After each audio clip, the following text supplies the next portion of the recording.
বন্ধুরা, আগের ভিডিওতে আমি দেখিয়েছিলাম যে ইংরেজিতে লেখো, মানে বাংলা সংখ্যাকে ইংরেজিতে লেখা, আর এটা হচ্ছে ইংরেজি সংখ্যাকে বাংলায় লেখা। বাচ্চা যখন ভালোভাবে 1 2 3 4 শিখে যাবে, মানে সমস্ত নাম্বারগুলো শিখে যাবে আর বাংলা সংখ্যাগুলো শিখে যাবে, তখন এই ধরনের প্রশ্নপত্র রেডি করা যেতেই পারে।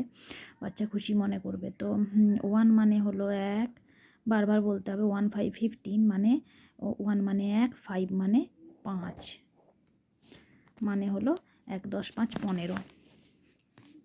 এখানে আছে 2 3 23, 2 মানে 2, 3 মানে 3, 4 5 45, 4 মানে হলো 4, 5 মানে 5, 4 0 40 মানে হলো 4 মানে 4, 0 মানে 0।